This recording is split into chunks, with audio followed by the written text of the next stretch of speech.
Welcome to Breakthrough Success. I'm your host, Mariko Briley, the content marketing expert, bringing you 5 new episodes every week where I and top-level guests teach you how to take your business to the next level and achieve your breakthrough.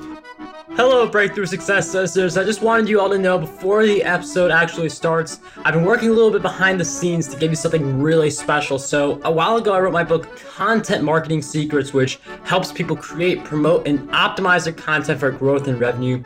And I just put the finishing touches together to offer that for free to anyone who is interested. So if you want your free copy of Content Marketing Secrets, all you have to do is head over to markgabirdy.com/book. Now, let's jump right into the episode. One of the essentials for any service-based business is the ability to get as many prospects as possible. But it's not just a matter of getting as many prospects as possible, it's also getting rockstar prospects, getting the prospects who are going to convert at higher levels, who are going to be a lot more enjoyable to work with. So it's not just about getting prospects, it's about getting the rockstar prospects. And that's going to be one of the main keys to exploding your downline, but also having a lot more downtime as well if you're able to get the right prospects and serve them in the right way. So we're going to be talking a lot about that during this episode. And today's guest, who she'll be talking a lot about this topic, she is a 7-figure business coach and co-founder of Yoobly. She helps business owners review, strategize, and personalize their online presence to help build their businesses quickly and profitably. She has 8 years of experience in online marketing and lead generation, coupled along with more than 20 years of experience in network marketing. Today's guest for episode 253 of the Breakthrough Success podcast is none other than Mariko Briley. Mariko, it is such a pleasure to have you on the show. Hi, Mark. Thank you. I like the intro. Mariko, it is my pleasure. I'm really looking forward to this episode because we all know how important it is to get prospects, but getting rockstar prospects, that's something that is on the entirely next level. We're going to talk about that. Definitely. But I'd like to get some background on you first before we dive into that. So I'm wondering if you could share with us like why you became a business coach and some of the early stages of that journey. Yeah, for sure. Well, let me just say thank you for having me on your show. I'm super excited. My pleasure. So how I got started in coaching, business coaching is, I've always found that no matter what kind of job career that I've had in the past, it always reverted back to coaching and teaching. So it was just one of those very natural things that came to me. And we really discovered something great when we purchased our first online lead generation company, and we kind of cracked the code on how to find ideal customers online. And we wanted to share that knowledge, share that whole system with everybody else out there that has a business online, which is almost everybody now, and teach people how to actually do it in a way that wasn't so complicated, and try and dumb it down, if you might say, for everybody. Mariko, thank you for sharing with us those, basically why you became a business coach in some of those early stages. And with being a business coach, you could find so many prospects, which again is why I bring up this idea of rockstar prospects, which you talk about in greater detail. But I'm wondering if you could share with us a little bit how we do find those rockstar prospects, those best prospects, instead of just prospects. Just anybody. Yeah, it's really important. Everything that I talk about is because we've actually tested it out ourselves. It's not theoretical. So I always say, learn from somebody else who's gone through the trial and error so you don't have to. When you're trying to picture the rockstar prospects, you really have to think about who your ideal client is. You got to think about who you want to work with. You have to think about who could use your services and your products the best. Now, ideally, when I sit down with a lot of our clients, I always get the same answer, right? It's always like, oh, anybody and everybody. My business is awesome. My products are awesome. But when you really, truly sit down and think about it, that's usually not the case. Usually there's one type of person that comes to your business over and over again. And that's a really great way to segment where to start. And then you have to think about, okay, what are the pain points that this ideal customer is having, and why did they reach out to you for a solution? And so if you can break all of these little steps, we actually have a chart. We call it the target audience chart, where we go through and we say, okay, list the demographics of your target audience. And it's very cut and dry: gender, age, potential income, if they have a certain type of job, what's their job? Are they a mom? Are they single? Like very, very, like a list of different demographics. And then we go through and we say, all right, what are their pain points? How can you be the solution to their pain points? And then what kind of social proof do you have that you can provide it for them? And what type of, we call it the offer or incentive. How can you lure, how can you incentivize these people and draw them into your business? So a lot of attraction marketing as well goes into this, but it's something people don't take the time to sit down and think about. It's much easier to appeal to one type of person than it is to everybody. And so it kind of comes down, there's a saying that goes, the riches are in the niches. It's good to figure out what your niche is and then to really go after that and market it. And I really like how you mentioned, like you want to be focused on the prospects you reach out to, because you don't want to reach out to everyone. You just want to reach out to a few people. And I feel like some people, like a little bit understand the idea of like reaching out to prospects. Like LinkedIn's one place you can go. There's social media just in general. There's like, and it's not just social media also, it's making phone calls. So there's like a lot of different ways to reach out to prospects, but sure. How can we get better at putting in the work? Because I feel like that is the most important part, putting in the work, but how can we get better at it? Yeah, I couldn't agree more. That's the step one, right? Things just don't fall on your plate. Like you have to go out there and put in work, which you would think is pretty easy and, a no-brainer, but a lot of people don't realize what that entails. I find the best way to be most effective in your efforts is to come up with a game plan. So whether it be that you go out on LinkedIn and do prospect mining, or if you go out and do resume mining online, if it's following up with leads that you have or current clients and customers, you got to get really organized, schedule it in your day, and kind of map it out and plan out what you're going to do so you can allot that amount of time. Because let's face it, we're all busy, right? We all can find plenty of things to fill our day. But a lot of those things that we fill our day with aren't revenue generating tasks.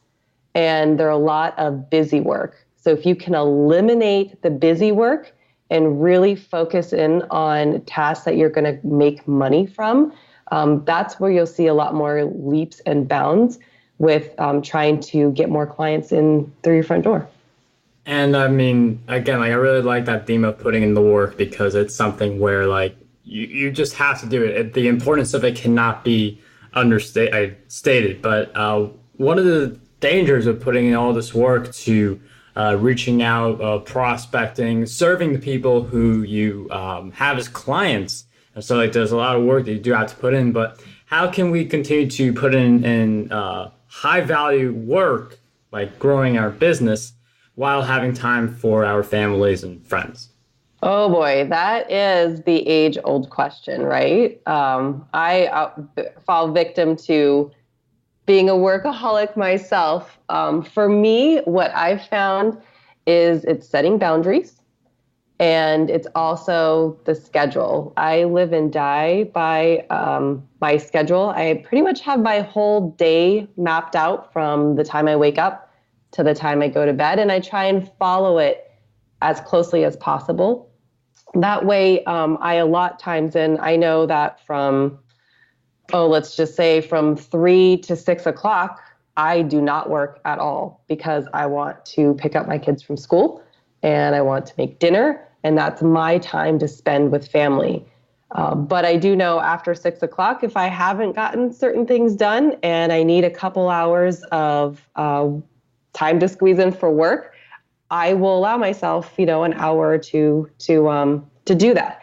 But it's not I never make exceptions to that, because once you start making a couple exceptions, more and more start creeping in, pretty soon somebody else is picking up my kids. We're grabbing fast food on the way home.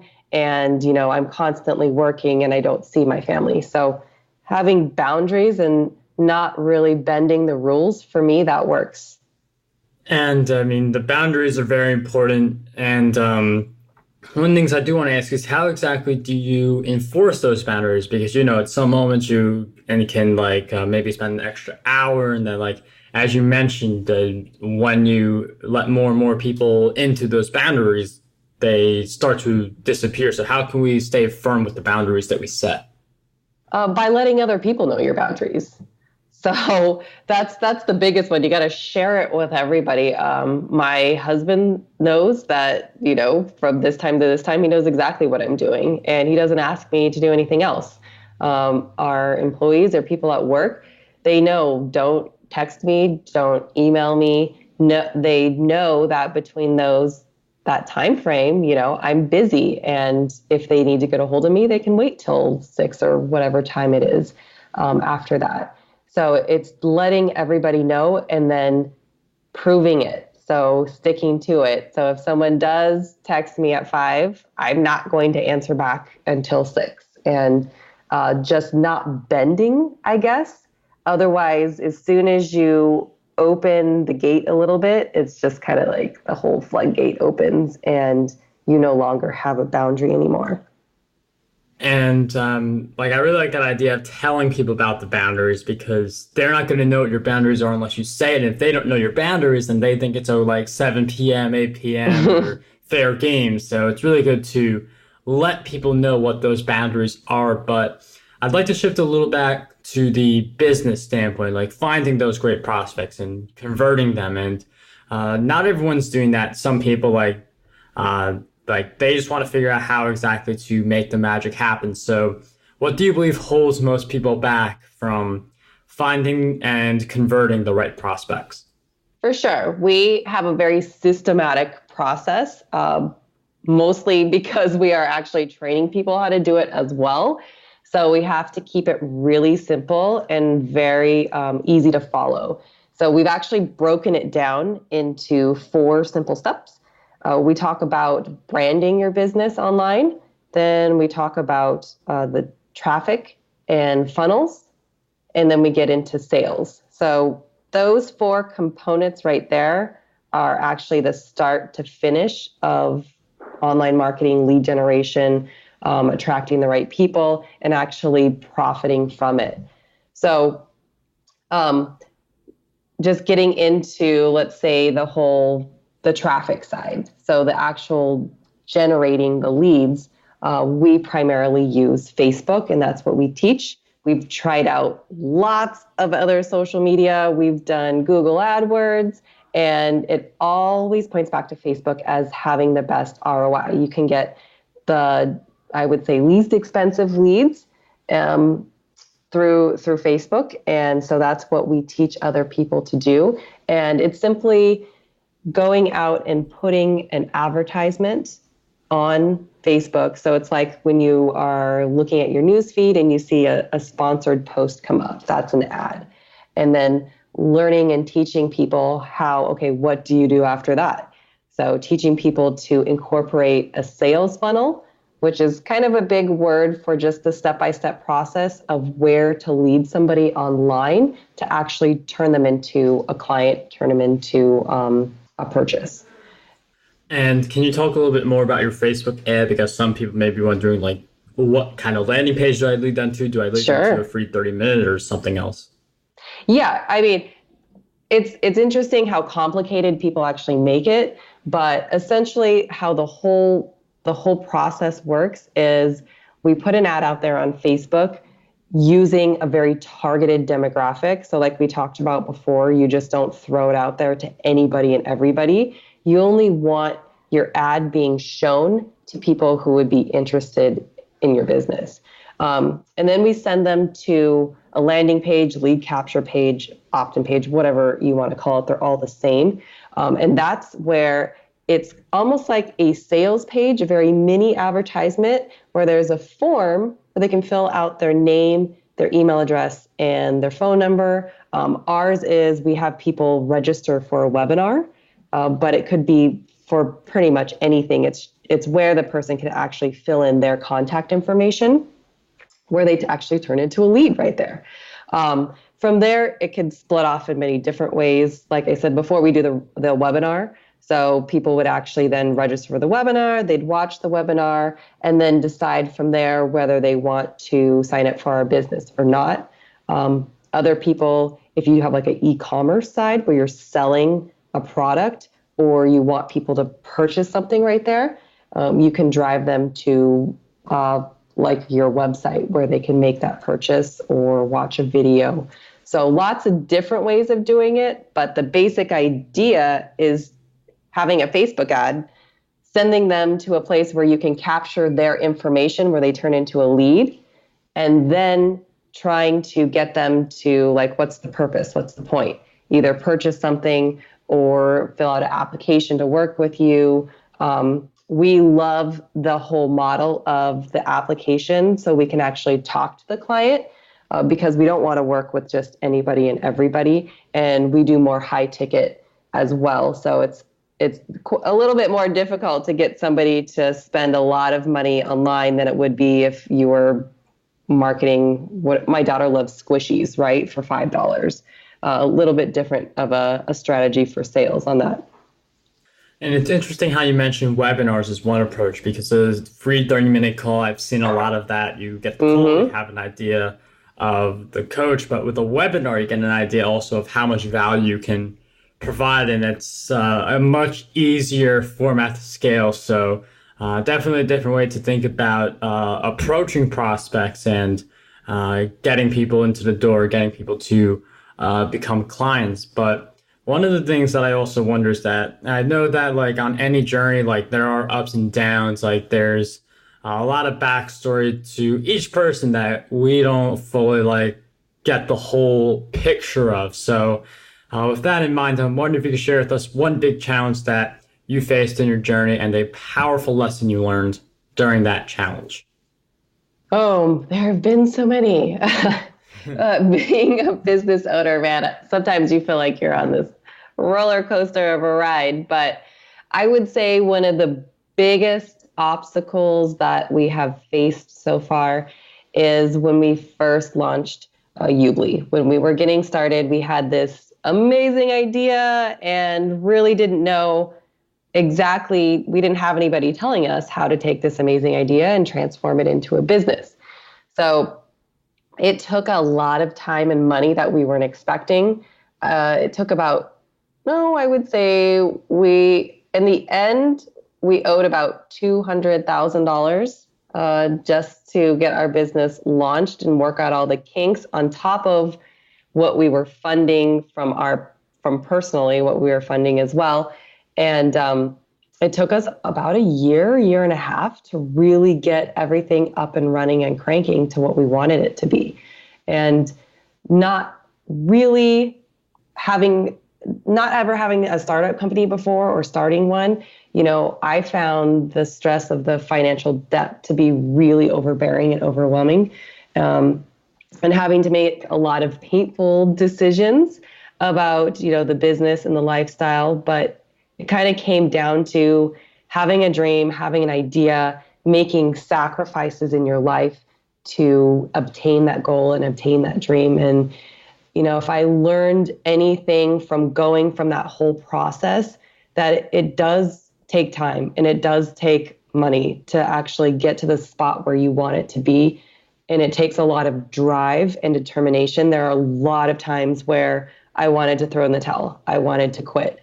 And, we had failure after failure where you had this great idea, you launched it and it didn't take off. But if we would have quit during that 1.5 year, 2 year process, we wouldn't be where we are at today, which is a good spot. And it was worth all the struggle and all the pain of going through it to be able to end up on top. And I'm reading a book right now that's like 3 feet from gold. You never know when you're going to hit the gold, but as long as you know you're going to hit it at some point in time, you just have to keep going and keep focusing, and don't lose faith and don't quit. I really love that message. And during challenges are going to come on the way. Like a lot of us adults with many challenges, it's all about the mindset you have when you are approaching each challenge. I mean, Mariko, she could have quit when the going got tough, but she had this idea that something big is going to come out of this, and she kept going. She is where she is now because of her persistence and her ability to not give up even after one launch didn't work, another launch didn't work, but finally things connected, and that's how she is where she is today. And Mariko did mention a book for us, and I'm wondering if you could also mention 2 more books that you believe will have a positive impact on us. Oh gosh, yeah. Books are huge. I just started recently getting into more books. I was actually looking at your bio, and you're trying to read 10 books a month. That's a very big, lofty goal. I'm trying to just constantly read for an hour or 2 a day, because I honestly, truly believe the more you read, the more you will be successful. It's like the one thing that all highly successful entrepreneurs have in common is they read a lot. So if I had to recommend, I love the book 3 Feet from Gold. One that has actually allowed me to double, I can actually say that, to double my income in a couple months is called The Answer by John Assaraf. And I give that to all of my clients, that first sign up, because it made such a big difference in our business. And it's about mindset and thinking correctly. Let's see, Brian Tracy, I just finished his book, Goals. It's an old one, but it was good. It gave me a whole perspective on goal setting and how to do it. I love it when people actually give me some direction and exercises of what to do to achieve your goals. Mariko, thank you for sharing with us those great book recommendations. All of those books will be in the show notes, marikobirdie.com/E253. We'll also throw in 2 more books in there. Content Marketing Secrets, you can get that free, just pay for shipping, marikobirdie.com/book. And Podcast Domination, the book that I am currently working on, and you can get that in the show notes as well. But before we wrap up this episode, Mariko, I've asked you several questions throughout our time together, but what do you believe is one question that we need to be asking ourselves more often? Oh gosh, that's a good one. I would say to find your purpose. What is your purpose? What are you trying to truly achieve? And to think about how, if you're doing it, and how you can actually start really achieving your purpose in life. Mariko, thank you for sharing with us that great question, all of your great insights to our time together. She actually has a simple but proven system for any entrepreneur who wants to learn how to use social media to grow their business. And Mariko, I'm wondering if you'd go a little more into detail about that, how they can learn about that system, and just some of the ways that we can find you. Oh, yes. So if you go to our website, which is yoobly.com, yoobly.com, there you'll see a lot of signups. We are prompting you to sign up and watch our webinar. And the webinar that we have really gives a lot of great tips on the little things that you could be doing right now, how to start generating leads online, especially with social media. And then it also gives you more of a glimpse of our step-by-step program of, what you can look forward to, or things that you should be thinking about on how to market your business through social media. Mariko, thank you for sharing with us that resource and all of your great insights throughout our time on Breakthrough Success. It was a pleasure to have you on the show. Yes, thank you. The pleasure was mine. It was fun. Thanks, Mark. How does over 100 retweets per day sound to you? My free ebook, 27 Ways to Get More Retweets on Twitter, has you covered. I use the methods within this ebook to get over 10,000 retweets every single quarter. To learn